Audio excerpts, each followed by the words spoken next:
Today's episode could be a pretty lonely one. We're going to be talking about abandoned ghost towns in North Carolina.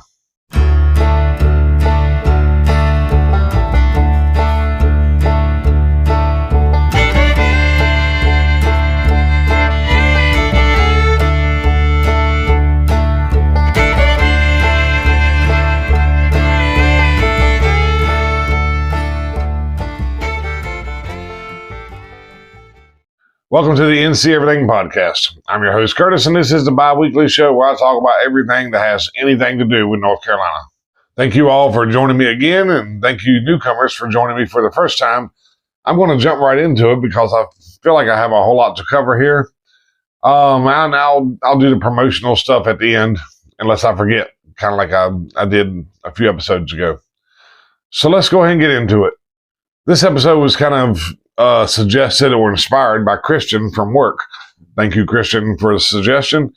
He suggested one ghost town or abandoned town, and it'll be the first one I cover in here. But I figured since I was looking at one abandoned town, I'd go ahead and look at several. And there are several in our state that are not on this list. I may have to revisit this again pretty soon. But I went through 5 or 6, and I didn't do a long, deep dive into any of them, but I kind of give the rundown of each of them. And some of them are a little longer than others. But the first one we're going to be talking about is Buffalo City. Now, this is down east. It's 19 miles west of Manteo. And the last time I was out of the Outer Banks, I'm sure I had to have passed by what was left of Buffalo City, which I think now is just a hiking trail and a sign. And you can't see it from the road. I think what I read, you can take, I think it's Buffalo City Road. It might be in my notes. You can take Buffalo City Road, which is now an old dirt road. It goes way out in the woods, and then I think there may be a bridge out there, and that's where that sign is I was talking about. But I'm certain that I passed by Buffalo City Road on the way out to the Outer Banks last time I was there. But the story here is the Buffalo Timber Company. They established the town Buffalo City after the Civil War. They picked a spot on Milltail Creek, and the town was built by Russian immigrants and former slaves. And yes, the road going out to the town was Buffalo City Road.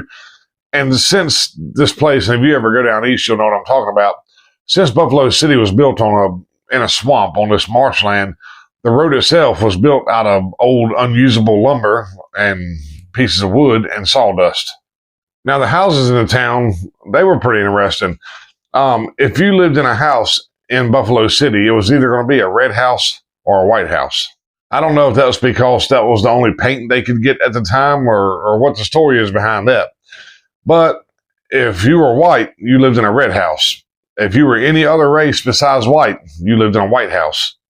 And again, I'm not sure how they came to this decision or came to this unique layout. Another cool thing about Buffalo City is the lumber company actually made their own currency, which was a little aluminum coins. And this is how they paid the workers. And you would think, who would want to get paid in aluminum crap? But the workers, like a lot of mill towns, they lived in the mill town, and they spent all their money in the mill town. They didn't really go outside of the town. So the lumber company would pay with these little aluminum things rather than cash. And then, of course, the mill workers in town would use this to buy their goods and take care of themselves. Now, the Buffalo Lumber Company was so large, it didn't take them very long to deplete all the resources in the area around Buffalo City. And so they closed down in 1903. And then the Dare Company, they buy the property that is Buffalo City in 1907. Now, even though they changed the name of the town to Daresville, everybody still called the place Buffalo City. And logging picked up and prospered once again. And eventually the logging started waning, but in the 1920s, prohibition became law. And so the town had a new business idea.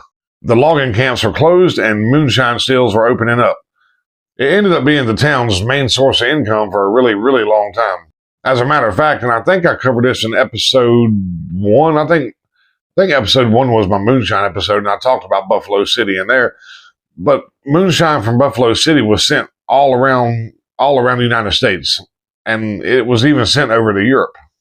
Now, of course, once Prohibition was over, moonshine went down. Logging picked back up, but it never did return to its former glory. Finally, in the 1950s, the town closed down, and the town that once kept 3,000 people was abandoned and never really touched again. Today, what's left of what was Buffalo City is kind of encompassed in the 152,000-acre Alligator River National Wildlife Refuge. Next, we'll head to the mountains and talk about Judson and Proctor. These are two different towns, but they were close enough together. They saw the same fate for essentially the same reason. And keep in mind, I talked about both of these towns in episode 20 on my episode on the Road to Nowhere. And I'll mention the Road to Nowhere here, but I'm not going to go into too much detail about Fontana Lake or the Road to Nowhere here. If you want to know why the Road to Nowhere goes nowhere, check out episode 20. But Judson, it's going to be hard to say this one. Judson was a town of 600 residents, and they had an elementary school, a barbershop, local stores, a sawmill, and a post office. So as you can see, it was a fully functioning town. I don't want you to mistake it for it was a place in the middle of nowhere that had a post office and a horse barn. No, it was a fully functioning town. And it was right on the edge of the Tennessee River. The Tennessee River ran either right beside or right through the middle of town. Well, then the federal government, they needed to build Fontana Lake in Swain County. And Fontana Lake, I don't remember now. It may go through multiple counties. But Judson and Proctor were in Swain County. So Fontana Lake comes, and the town is abandoned by force. Once the town was abandoned, the dam was built, the Tennessee River was flooded.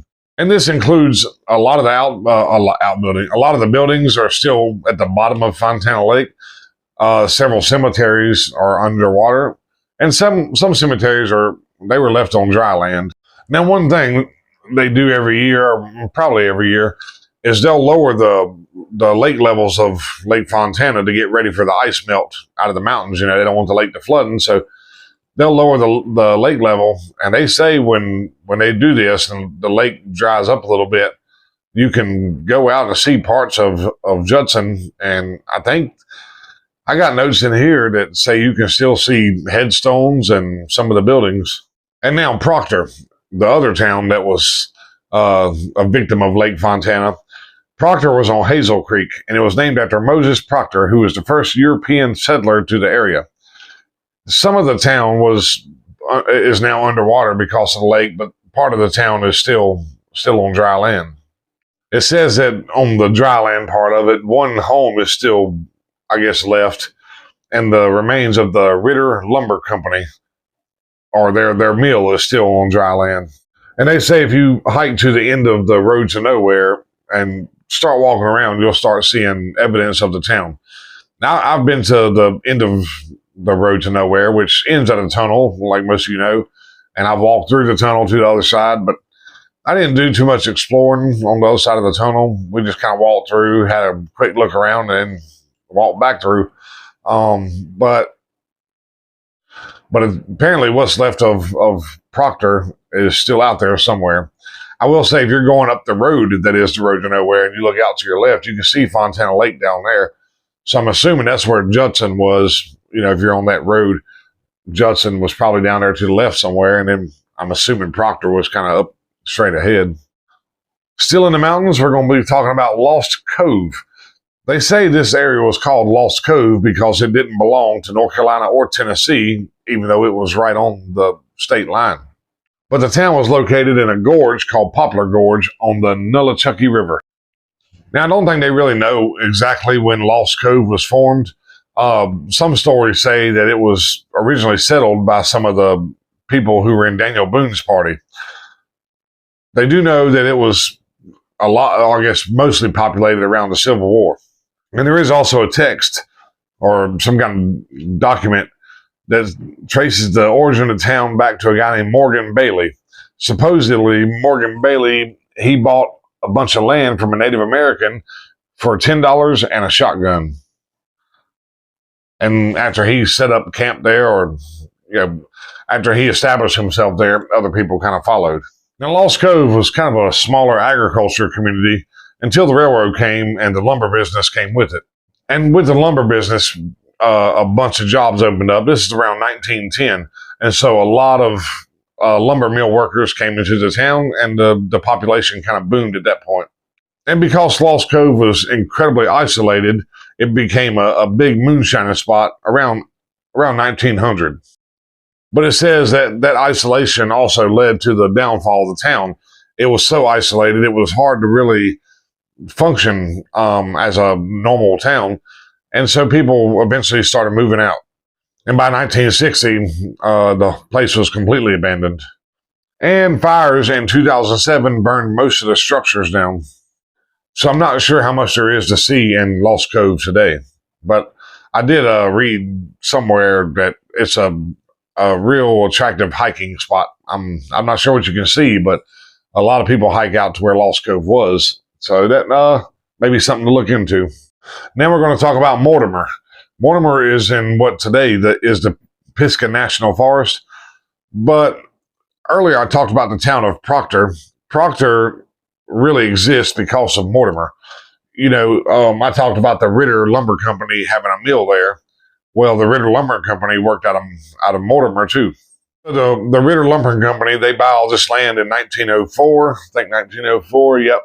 And they really quickly build the town, and they build the huge company store and a blacksmith shop, a church, a school, a hotel, and a whole bunch of houses. And they built it just as quick as they could. And just as quick, they started hiring people, and eventually they had 800 people living in Mortimer. It says the logging that the Ritter Company did in this area took place between Wilson and Steel Creek. And here there was actually railroad tracks that would take the logs from wherever they were logging to the village of Edgemont. But Mortimer, I think of all the places I've talked about on the show, they had to have had the worst luck. Because in 1916, a fire burned from Grandfather Mountain to Wilson Creek. And of course, this fire destroyed a lot of the logging.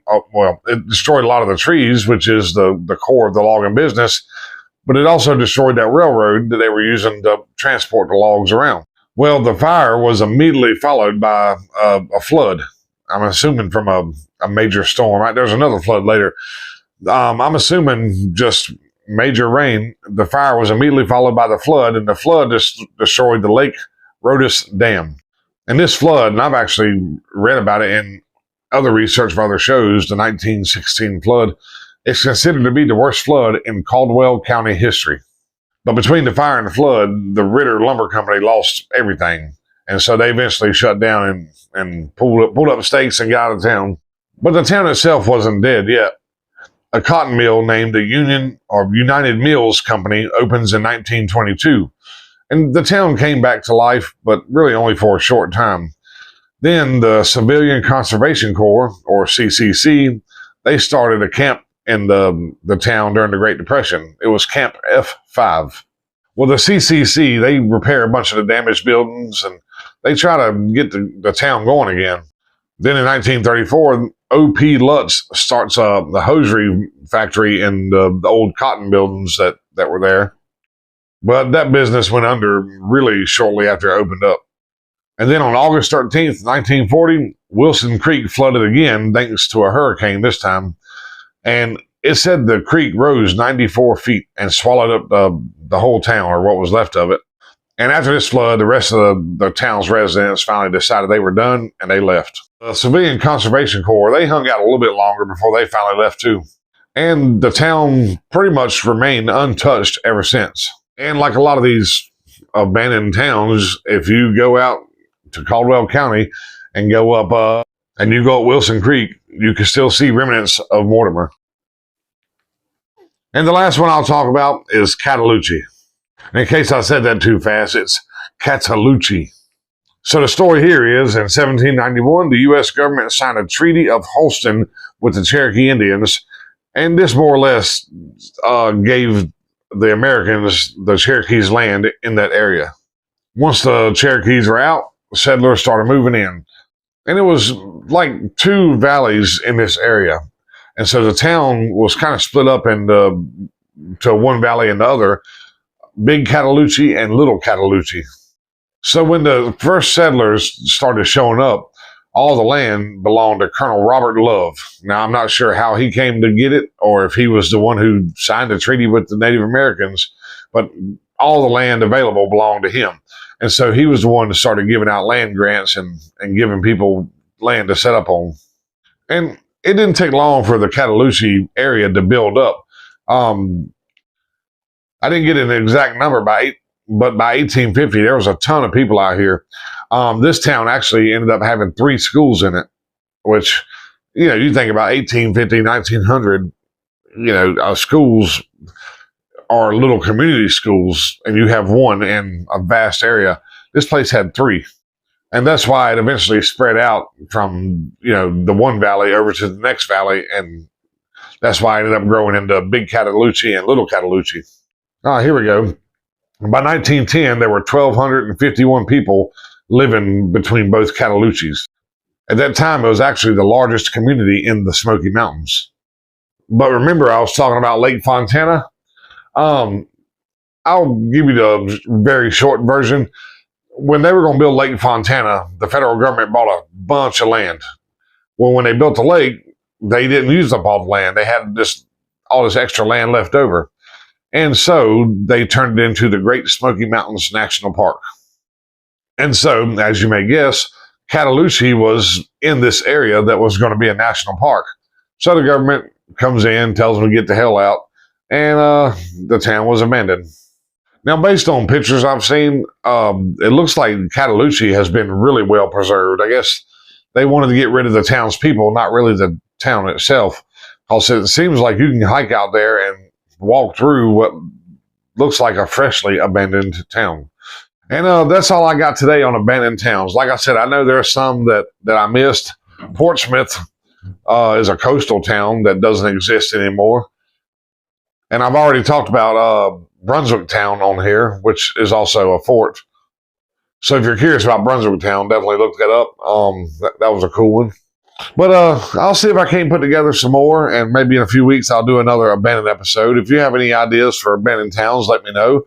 Or if you have any ideas for episodes, definitely let me know by writing me at the NC Everything Podcast at gmail.com. Also, if one episode every 2 weeks isn't enough for you, you can join the NC Everything Podcast Facebook group for more NC Everything. And you can check out a monthly show I do with my wife called Tasting NC. It's a show where we taste everything that has anything to do with North Carolina. Anyway, I hope you enjoyed it. Thank you again, Christian, for the suggestion. I hope the show is what you were hoping it was going to be. And for everybody except Christian, I'll talk to you in a couple weeks.